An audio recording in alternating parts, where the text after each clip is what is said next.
todo el proceso que lleve para ti. Otras noticias. Hola, mi nombre es Dara Y yo soy Nikki, y bienvenidos a su podcast, nuestro podcast. las bebé veterinarias. Y bueno, primero que nada vamos a estar hablando sobre nuestro tema de aseguramiento. ¿Cómo comenzamos esta plática? Vamos a retrasar un poco la historia de cómo conservaban la carne en la antigüedad, porque pues sabemos no tenían ni refrigeradores, ¿verdad? Nada de eso. ¿Cómo le hacían antes para conservar los alimentos, en este caso la carne de bovino? Hay un montón de métodos que se utilizaban antes. Tenemos, por ejemplo, cara al sol, básicamente. Ese yo creo que fue el principal, por el hecho de que obviamente aún no descubrían, por ejemplo, a lo mejor el fuego, cosas así, o fue muchísimo antes. Pero pues podemos hablar o decir que el primero fue dejar la carne al sol. Lo que consta.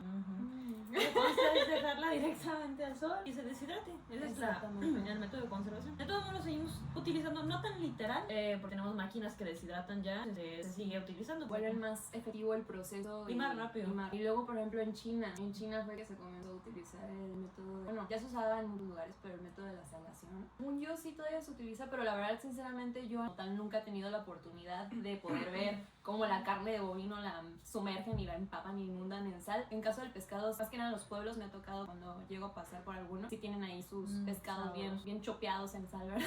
Y después también podemos hablar de algo muy dulce, que se me hace medio extraño, pero lo utilizaban también. Sí, cierto. Deliciosa, que es la miel. En Egipto se utilizaba, los egipcios llegaban a meter en baldes para sus viajes la carne en miel, ya que pues obviamente la miel tiene cierta actividad antimicrobiana, ayudaba a la conservación de esta carne. Yo me imagino que ha de saber un poco más dulce la carne. No he tenido la oportunidad de probar nunca un método de conserva de la carne de bovino en miel. Yo supongo que va a estar un poco espectacular la experiencia porque es la combinación. Hay veces que la marinan con miel. Debe estar súper mega impregnada, ¿no? Luego también el todo que volvemos a Egipto, el ahumado, que pues es algo que literalmente todavía creo que se sigue usando al momento de las típicas carnes que luego probamos que no tienen el sabor así súper penetrante, súper rico, delicioso. Sí. Luego dependiendo de la madera que utilices es lo que se le impregna. Sí, el sabor, muy sí. bueno. Y bueno, llegamos a la actualidad, ¿no? Ahora más adelante, muchos métodos de conserva que se siguen utilizando desde hace muchísimo, que existen desde hace mucho. Ahora innovamos, vamos a tener muchos más. Está, por ejemplo, el sellado al vacío, que normalmente utiliza para conservar la carne y poderla, por ejemplo, cortar, porque sabemos que obviamente lleva un tiempo. No, y pudimos de hecho contemplar ese método, de hecho en un video nos mostraban claramente mucho de su producto era enviado a Japón y pues obviamente pues para mantenerlo al vacío. Ahora podemos pasarnos ya más adelante. ¡Ay, la refrigeración, el hielito! Sí.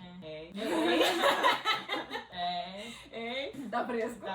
Está fresco, efectivamente. Algo que una tecnología que pues, obviamente ya más adelante se pudo haber inventado, ¿no? Pues como tal los refrigeradores, que no recuerdo exactamente quién fue lo que lo inventó. Perdonen, ahorita no lo traigo a memoria. No me recuerdo, no me recuerdo. El señor que todo lo sabe, el señor Apper que todo se mete. ¡Ay, sí es cierto! En todos lados nos lo encontramos impresionantemente ese hombre. Pero podemos ser conscientes que en lugares, por ejemplo, de extremo frío y que de unas cazan y todo eso como Alaska, o sea, en la Antártida, o sea, cómo conservan sus alimentos, obviamente frío, enterrarlo en la nieve, tenerlo ahí a la intemperie. Podemos pensar que lo de los refrigeradores, ese método es el más antiguo. No hay registros como tal, pero pues es por lógica, ¿no? En esos lugares, ¿cómo le hacían para conservar la carne? Obviamente, pues ahí con el hielito. Un raspado. Bien rayada la carne congelada. Es el primer tema, porque es un tema bastante interesante porque fuimos evolucionando en esos métodos de conservación. Ya mejoramos, la verdad. A continuación, en otras noticias, carne en bovinos. Ahora vamos a hablar de las causas microbianas de alteración. Vamos a tocar un poco sobre lo que altera como tal a la composición de la carne, ¿no? Pues la carne tiene microorganismos o no. Sin embargo, pues dependiendo de si lo conservamos de buena manera o no, es que se van a aparecer, ¿no? Incluso hay algunos que tienen la misma carne. Todas las carnes lo pueden tener, nada más que dependiendo de la cantidad, pues ahí es donde se ve el problema o no, si va a ser dañino para nuestra salud o no. No, y aparte de todo, de la cocción, y eso es necesario. Hay algunos como son, por ejemplo, lo que es las pseudomonas, el streptococcus, que son algunos microorganismos que normalmente degradan esta carne, ¿no? La carne empieza a cambiar de color, empieza a tener un olor muy fétido, y obviamente ese tipo de cosas pueden llevarte a alguna enfermedad, ¿no? Y tenemos de todos los microorganismos, tenemos anaerobios y aerobios, ¿sí? Y pues también los que son patógenos. De hecho, pues en las carnes frescas pueden tener una contaminación inicial de 104 y 105 microorganismos por centímetro cuadrado. Considera alteración solamente cuando el número de microorganismos oscila entre 106 y 108 centímetro cuadrado. Literalmente es una diferencia de nada, lo que es pues normal en una carne y lo que ya puede considerarse anormal. Algo anormal y pues dañino y nocivo para nuestra salud y el consumo. Ahora mencionamos que hay varias enfermedades que se pueden transmitir por la carne, como la salmonela, la brucelosis, Las bien conocidas como ETAs. En efecto. Estamos hartos de la carne de res, pero este es algo muy importante y pues ya mencionamos desde su historia de forma de conserva, de los microorganismos que la afectan, incluso los cambios que puede haber en ella como generar habita, cambio de color, sabor, olor. Componiendo también es importante saber cómo está hecha, por qué está compuesta. Para eso vamos a tener a nuestra invitada especial. Despedimos a Nikki un momento, a nuestra química, Nicole Rodríguez Domeliga. Bienvenida, por favor, háblanos, a mucho gusto, un placer tenerla aquí, especialista en este tema. Por favor, quiero que nos hables de la composición química de la carne. Yo sé y tengo entendido que agua, vitaminas... Sí, son muchísimas cosas. De hecho, pues la carne es una fuente muy importante de proteína en nuestra dieta. Yo sé que hay mucha gente que dice, es que yo soy vegetariano, pero es que aún así necesitas esa fuente, por más que no quieras comer animalitos, ¿verdad? Es que, ni modo, le tocó a la vaca Lola.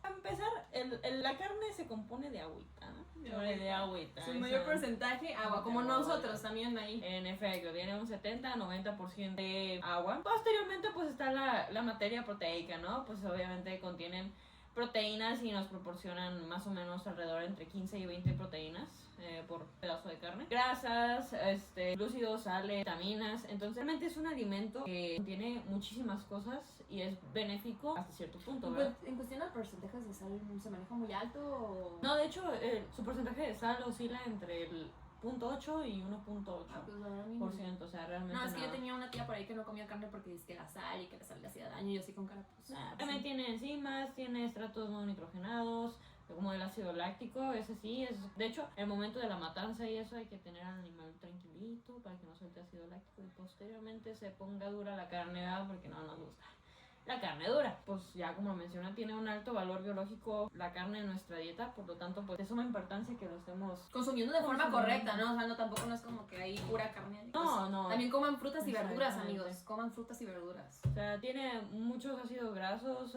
más que nada proteínas Una y excelente agua. fuente. Entonces es muy, muy necesario que lo consumamos con medida y pues... Como todo en exceso hace daño, incluso el aguacate. Es una fruta, por cierto. Los hombres. Hombres. No, pues, un gustazo tenerte ahí. Muchísimas gracias por haber venido. Por haberme invitado a este podcast muy, muy bello. Paso a retirarme. Adiós. No, aquí estamos de vuelta. Ya ven, aquí uno chismoso, ¿ah? Nos encanta el chisme.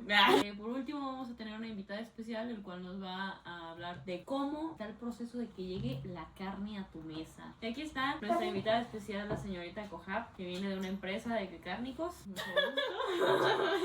Ay, ¿quién es usted?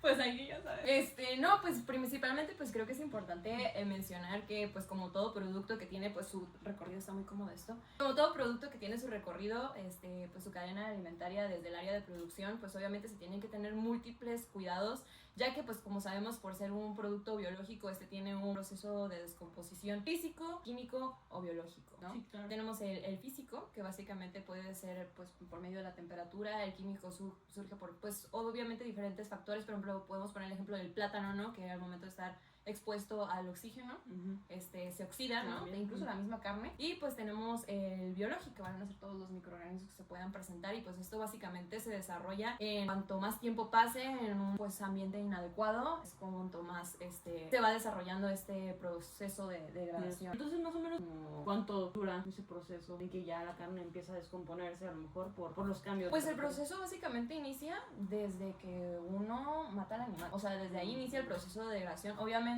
al mantener por ejemplo el alimento en una temperatura adecuada, evita que pues vaya de forma acelerada. Por ejemplo, los métodos de conserva al vacío pues nos mantienen o permiten que ese proceso de descomposición se detenga o se alente. Pero con relación a la cadena alimentaria, que es básicamente lo que vengo a hablar, va desde el área de producción, que va desde el alimento que se genera para que los bovinos puedan ser engordados, el proceso de engorda, pues de ahí va al área la industria alimentaria, que básicamente viene siendo el rastro o todo el proceso que lleve para que pueda salir como tal el producto ya comercial, ya sea embutidos o lo que sea, canal, ¿no? Y luego ya va al área de comercialización, que va a ser a supermercados, a distribuidores o demás carnicerías, para que posteriormente pues uno pueda adquirir ese alimento y llevarlo hasta sus hogares, sus mesas. Me imagino que debe haber mucha higiene. Debería, tristemente no es el caso en muchas ocasiones. El ideal es que, por ejemplo, uno entre a un rastro y el olor sea... Es más, que ni hay olores, una higiene de verdad impresionante, porque pues a final de cuentas es algo que vamos a ingerir y desgraciadamente en muchos lugares no sé si tiene ese Sí, no, tristemente. Me imagino que sí es mucha cosa que hay que implementar. No, pues muchas gracias por haber venido hasta acá, lejos. No, para mí es un placer. Muchísimas gracias. Que le vaya bien a su viaje y esto es mío. Y bueno, qué invitados tan interesantes tuvimos esta tarde, la verdad, es un tema muy interesante, es muy largo, muy extenso, pero pues obviamente nosotros les hablamos. Tratamos de hacerlo lo más concluyente y resumido posible. Muchísimas gracias por habernos acompañado a este subpodcast, nuestro podcast. Las Bebe Veterinarias. Las Bebe Veterinarias, un gustazo tenernos aquí. Espero que haya sido de su grado. Muy informativo. Nos vemos pronto. Chao.